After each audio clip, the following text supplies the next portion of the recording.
Hey viewers, my name's Kara. I'm your host for Tuesdays here on the Pagan Perspective. This week we're answering a couple people's questions about gender.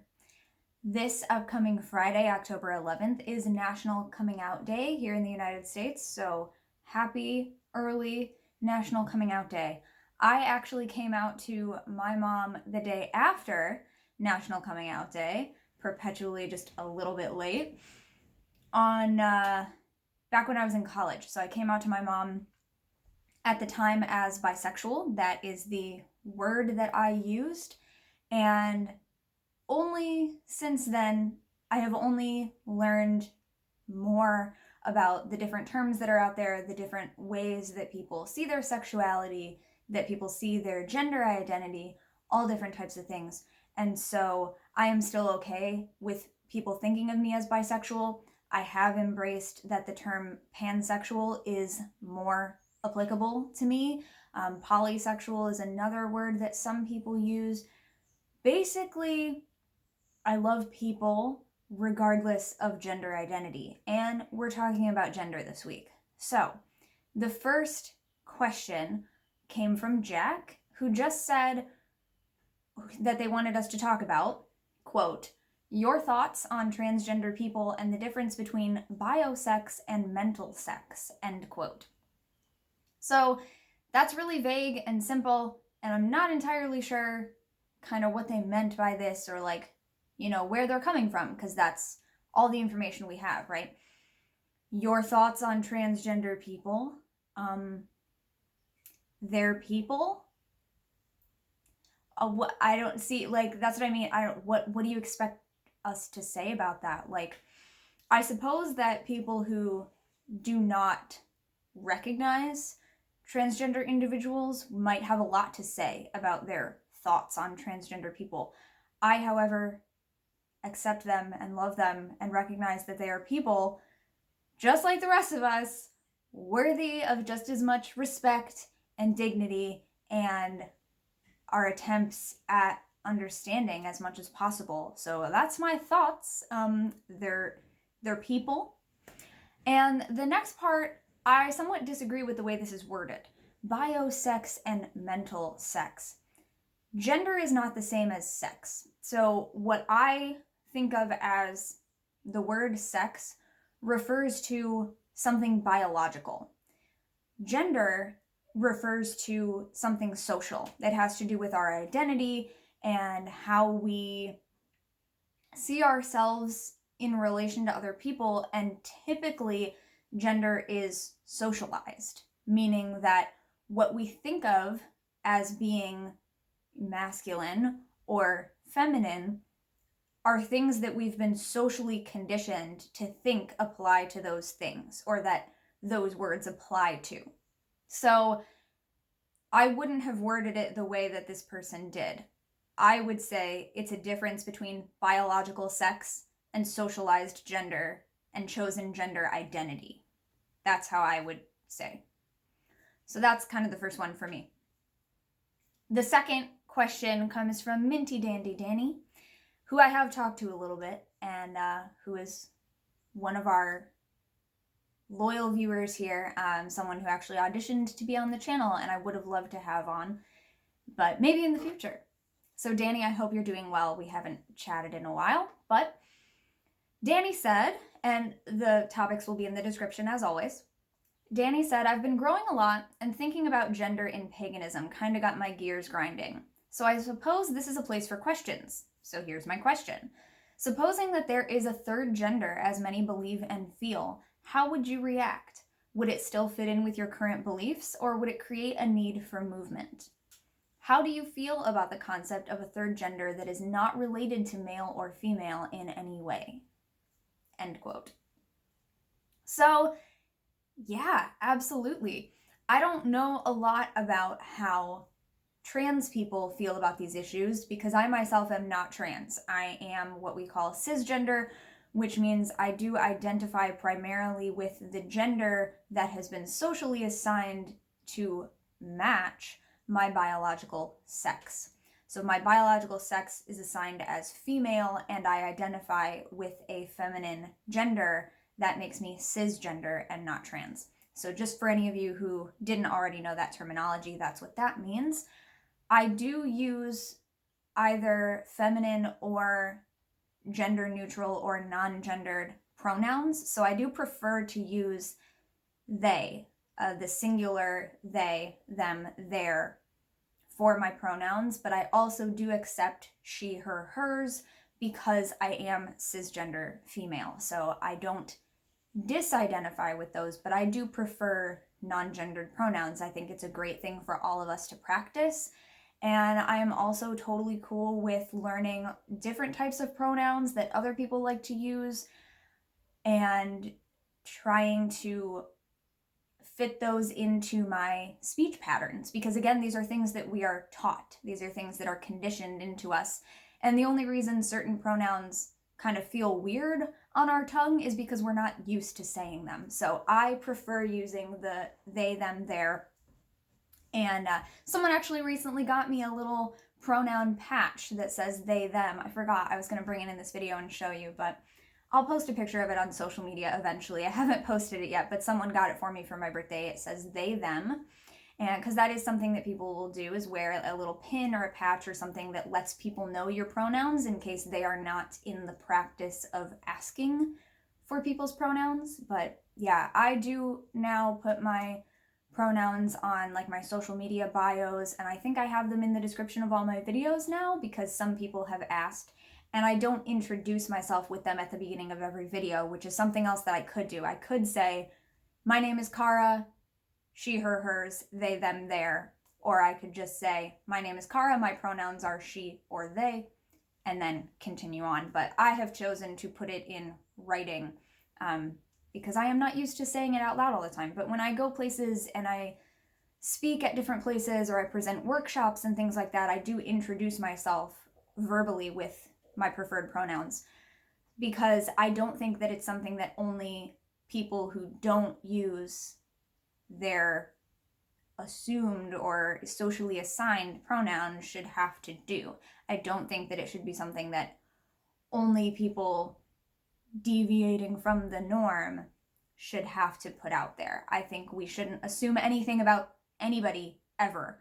Because just because someone looks a certain way doesn't mean you know a damn thing about their life or how they identify. And so I like to practice non-assuming and putting it out there for myself so that no one has to ask. So if you've noticed that in my bios or anything, that's why I do that. But yeah, so all of this to come back around to say, I don't know how transgender people feel about these issues. And so I recognize that the way I feel about these things is going to be different and is never meant to be taken as, oh, because Kara said this, this is the way it has to be, and that nullifies whatever this other person said about their own experience. Never, because my experience cannot validate or invalidate anyone else's personal experience. Well, I guess we can validate each other because we can say like, yeah, I feel that too, and then that makes us feel validated, but you know what I meant. Just because I may not understand something fully as a cisgender person does not invalidate something that a transgender person is telling you about their own experience. So how I would react to a third gender is going to be very different. So for me, okay, let me reread what Danny said. Supposing there's a third gender, how would you react? Cool. Like, I'm basically taking this as like, you just told me there's a third gender. Cool. Like, I don't know. I guess I would wonder, what's the terminology? What is the word that we use for it? Because that's just, again, that's something social.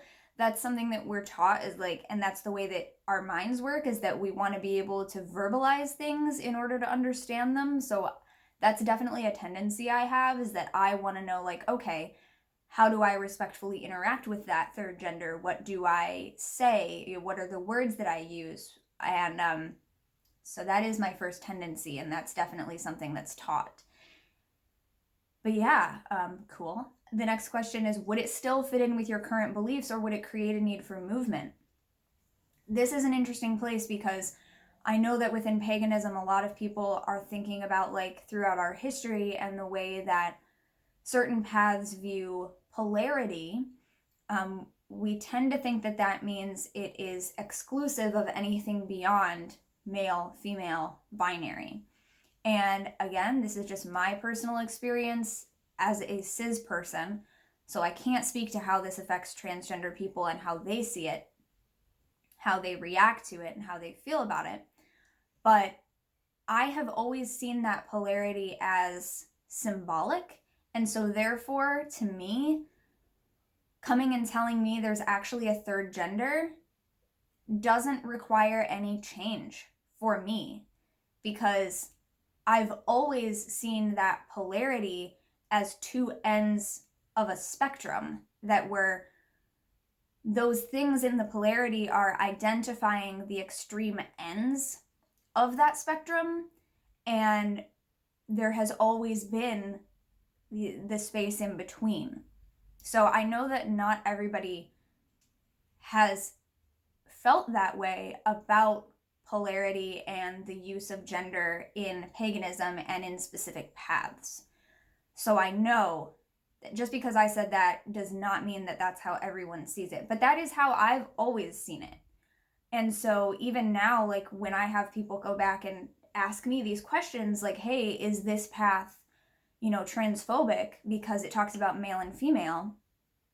That may very well be the case for some of the people utilizing that languaging, and for some people who have those beliefs, they might be believing in it in a transphobic way. I don't know, because I'm not them. I can only say that for me, I always looked at that as just two extreme ends of a spectrum.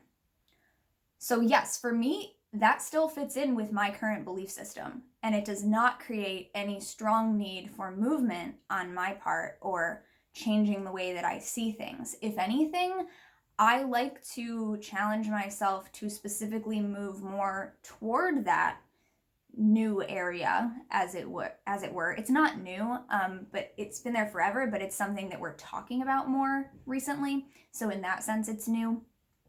And to some people, it's a new concept, for sure. But like in the history of the universe, like truly not a new thing, right?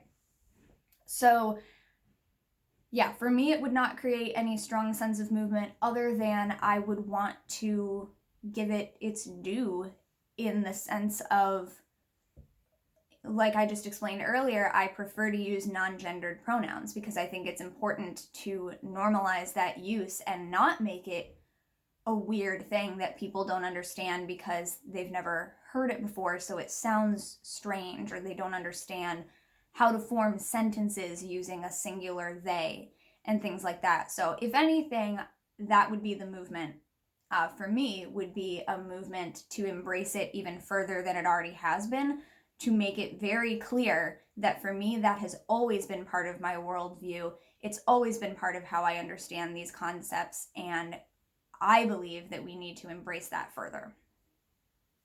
And the last part of the question, how do you feel about the concept of a third gender that is not related to male or female in any way?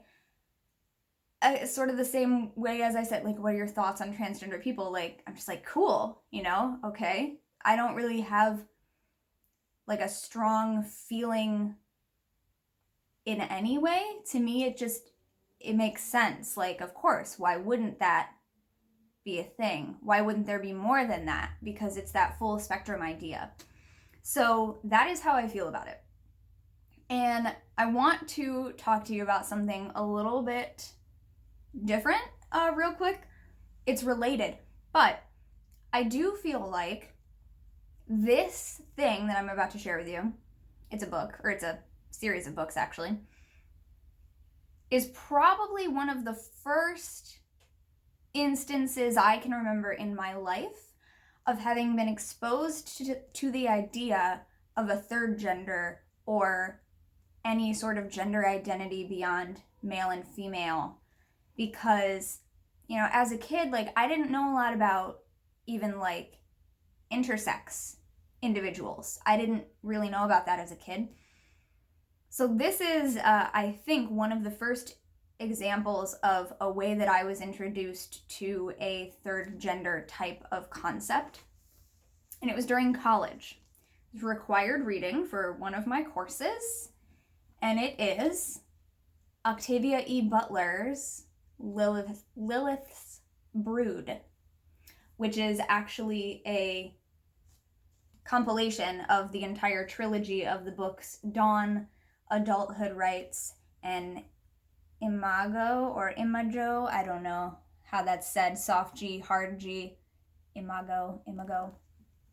Anyway, the whole trilogy is published together in this volume, and it's known as Lilith's Brood. It's really difficult to say.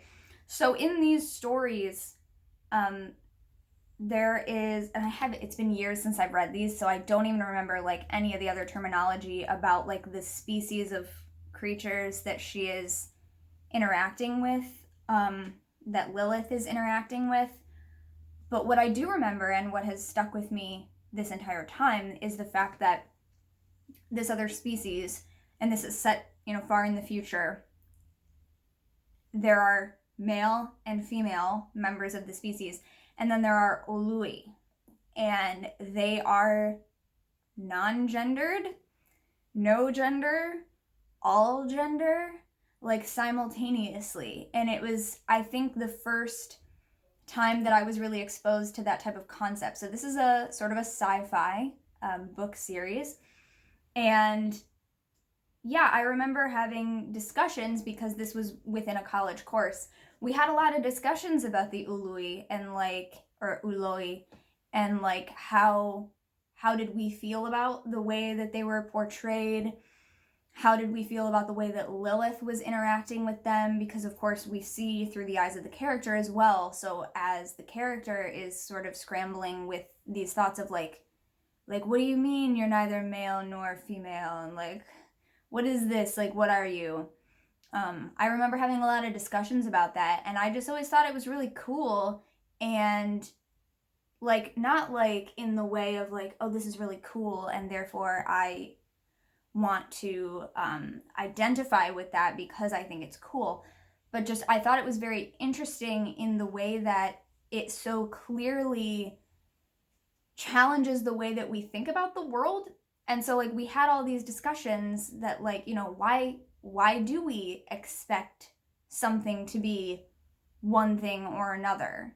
Why can't there be more diversity? Why wouldn't there be something else? And I think that in the sense of like a sci-fi series, it sort of made it a little bit easier for some people, because we could say, like, this is in the future and this is basically an alien species. So why would we expect them to be exactly like us? So why can't we accept that there is something else in the universe that's not in our tiny little box of what we already understand? And so throughout college, essentially, is when I started making my first transgender friends on the internet. And then it was several years before I started meeting transgender people in person, in the physical realm, off of the internet. And I never like consciously thought like, oh, good thing I read those Octavia Butler stories and learned about the Uloi, because now I'm more capable of understanding who you are as a person. Like, it's not like it was like that. But thinking about it for this video and trying to think of like, well, why might I be so much, like, why might I have an easier time understanding these concepts and embracing these concepts, even as a cisgender person, whereas other people really struggle with it? And it's because of socialization. I think a lot of it is what we're taught. And so maybe looking back at it that way, consciously, what was my first introduction to these type of things? Because it's definitely not something that I knew about as a kid or that I was brought up with in my really early like psychological development. This is just what I thought of as one of the first instances in my life, maybe, that I started having conversations with other people about there being more than just two binary genders. And so maybe it affected it, maybe not, but I just thought it would be An interesting thing to mention to you, I know some of you might have read other things by Octavia E. Butler, or even this. If you haven't and you're interested in that type of thing, I recommend it. Look it up online, that's the name of it, and that's the author. But yeah, Octavia E. Butler gained international prominence with powerful, richly textured stories that address universal issues of race, gender, politics, religion, and sexuality. Her 12 novels, it says at the time that this was published, the compilation was copywritten 1989, so yeah, at the time, her 12 novels and volume of short stories garnered numerous awards, including the MacArthur Foundation Fellowship, the Langston Hughes Medal, and Nebula and Hugo Awards. So yeah, I recommend it if you are into sci-fi and might be interested in exploring some of these issues and like where humanity came from and how like this was part of my genetics, identity, and popular culture course that I took in undergrad. So that's kind of where that book came into my life. But yeah, so I think that these types of discussions are really interesting because I think it's important to challenge ourselves in what we've been taught and like realizing that certain things that we believe may not be because of our own inherent like choices of how we feel about the world, but it might be holdovers from what we picked up from someone else during our formative years, and we've just never had any reason to challenge or question those things. And so we find ourselves feeling very strongly about certain things and maybe not even really knowing why, but just because we've been conditioned to think that way. And so I always enjoy challenging myself in that way of determining, you know, especially if I have a negative reaction to something, which I don't in this instance, but there are definitely other things in the world, in life, that I have negative responses to that are kind of like automatic responses, and I find myself like immediately feeling a certain way very strongly. I love to challenge myself and sit back and be like, okay, why do I feel this way? Where did this feeling come from? Because a lot of the time it doesn't seem to have come from a very distinct place, like, oh, I used to know this type of person and they personally treated me really horribly and therefore I now hate all people who identify in a similar way. Like, first of all, that's generalization and that's crap, and you all know I hate that when people do that about things like the pagan community or the witchy community or about Wicca specifically, or, you know, anything like that, that it's just like, you cannot generalize like that. But at the same time, there certainly are larger patterns of issues within so many areas of our community and so many areas of just humanity that definitely do need to be addressed. But yeah, so I'm not the kind of person who would consciously generalize a negative experience with one individual to hating the entire group of people. And that's something that I've been working on again for a while. Again, in undergrad, I did a lot of work on prejudice and stereotyping and learning why we have these reactions and what sort of functions they serve in our lives. You know, why do we stereotype? All of these types of things are things that I've been working on since college. And so yeah, I think the more time we spend with these concepts, the easier it becomes. The more we hear different terminology being used and talked about, the easier it becomes because it no longer sounds strange to our ears. So yeah, that's about all I have to say. I feel great about however another person wants to embrace their gender identity, however they want to identify. And even though I am cisgender, I also like get offended when I see other people making fun of that type of thing, like making fun of the fact that people identify differently. And when people try to make a joke out of it by saying, like, you know, that they identify as a squirrel or something like that. You know, like they're trying to make fun of the fact that people want to identify themselves as who they are.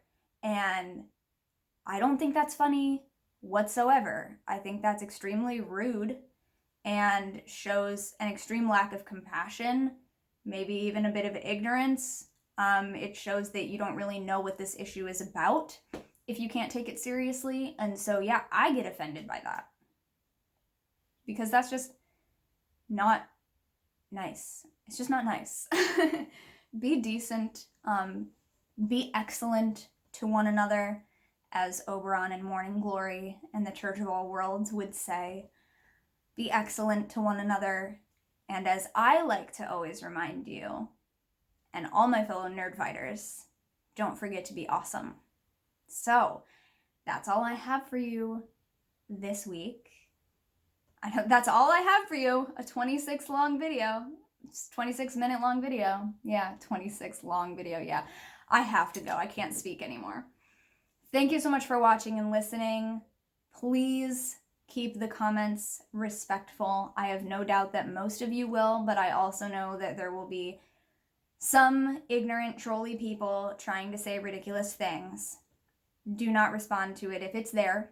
Hopefully it's not. It's been getting a lot better. But if it is there, don't even respond to it. Don't feed the trolls. This is how I feel, and I feel that we all need to respect people and take gender identity seriously. Just because you don't identify a certain way and therefore maybe you can't wrap your head around how other people identify that way does not give you the right to be an asshole. Don't forget to be awesome. Being an asshole is not awesome. I will see you next time. Blessed be, and goodbye.